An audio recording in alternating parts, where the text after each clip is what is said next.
Bismillah ar-Rahman ar-Rahim. Assalamu alaikum. Iqbal's Inspirations and Insights with Fahad Khan. In Jibrئیل, Allama Iqbal says some very beautiful lines in the poem. He says, वो हर्फ राज के मुझको सिखा गया है जुनून, खुदा मुझे नफस जबरील दे तो कहूँ. That those secret words that my passion have taught me, that I've learned through my passion, my junoon, the only way I can express them to others is if I had the power of Jibrئیل alayhi salam. Meaning that these words and these thoughts that I have inside of me are so deep that it's not easy to explain them unless you have the words and the power of Jibrئیل alayhi salam, who brought the message of God to the prophets. ستارہ کیا میری تقدیر کی خبر دے گا, وہ خود فراخی افلاک میں ہے خوار و زبوں. What can the star tell me about my own destiny when the star itself is lost, ruined, wandering in this vast space? And this is a way of Allama to criticize astrology and people who look towards the stars for their own destiny. Then he says, حیات کیا ہے خیال و نظر کی مجذوبی, خودی کی موت ہے اندیشہ ہائے گوناگ. It's a very profound line. He says, life is nothing but having this fixation, having this state of being majzoob. Now, a person who becomes majzoob, they're so fixated on their beloved, in most cases Allah subhanahu wa ta'ala, that they lose track of everything around them. They're constantly thinking about them. So Allama is saying that life is having your thoughts and your vision and your eyes fixated towards your beloved. That's what life is. And your khudi dies when your thoughts wander, right? When your a vision and that thoughts that are supposed to be fixated on your beloved, they go astray from the beloved and go elsewhere. And that's why people say that if everything in life is not tawheed, through the oneness of Allah, then it can be part of anything and it's taking us away from Allah subhanahu wa ta'ala.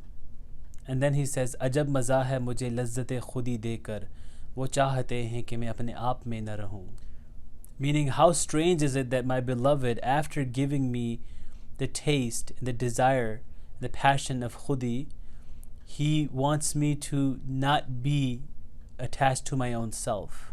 And it's a very complicated process if you think about it. The idea that we find Allah subhanahu wa ta'ala through our own selves, and then we attach to Allah, we love Allah through our own selves, but we're not supposed to love our own self, right? And we're supposed to detach ourselves from our own self. He says, ضمیر پاکو نگاہ بلند و مستی شوق, نہ مال و دولت قاروں نہ فکر افلاطوں. A clean conscience, a high vision, passion and love, these are more valuable than the wealth of Qārūn or the thoughts of Plato. Meaning, having a conscience that's clean from your own desires and clean from the desires from this world, and that's fixated towards the beloved, Allah subhanahu wa ta'ala. Having a vision that's high, having a vision that can see far, that can see through the intricacies of this world. And then having so much passion and so much desire that you keep acting. All of these are more valuable in life than any wealth that you can attain or any kind of deep thoughts that you can ascertain. سبق ملا ہے یہ معراج مصطفی سے مجھے کہ عالم بشریت کی زد میں ہے گردوں. That one of the lessons that I have learned from the ascension of the Prophet, Mi'raj, because Mi'raj wasn't just the Mi'raj of the Prophet ﷺ, but it was the Mi'raj of a human being. So he says that the lesson that I've learned is that skies and heavens are within the grasp of men, of humans. یہ کائنات ابھی ناتمام ہے شاید کہ آ رہی ہے دمادم صدائے کن فیکون. That this universe is perhaps still incomplete and it's still expanding and still completing and new things are being still coming about because I keep hearing the echoes of the sounds kun fayakun, which is Allah's command of be, and it is. And then Allama gives credit to his beloved Rumi. And he says, all of these things that I've talked about are in me because of Rumi.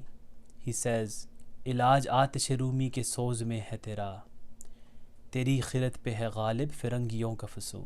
that if you're unable to do the things that we talked about, if you're unable to understand, and if you're unable to connect and have this deeper connection with your creator, if you're unable to look within your own self, then the cure for you is in the fire, in the heat of the fire of Rumi.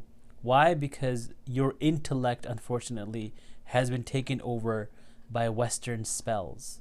That if you want to realign yourself to that which is part of your own nature and to that which is more beneficial for you, then you have to go back to Master Rumi. اسی کے فیض سے ہے میری نگاہ روشن, اسی کے فیض سے میرے سبو میں جی ہوں. That it's because of Master Rumi's grace that I have enlightened vision, that my vision and my thoughts are not restricted to a certain time or space. It's more enlightened. And it is because of Master Rumi and his grace that my picture, my heart, which can now hold a whole river inside of it, that I'm not constricting my thoughts and my emotions and my intellect to something that is very small. Rather, my heart, even though it's the size of a pitcher, but it can carry the amount of water that is present in a river. These are some of the beautiful lines that Allama wrote in Bala Jibreel, and I hope we can learn from them.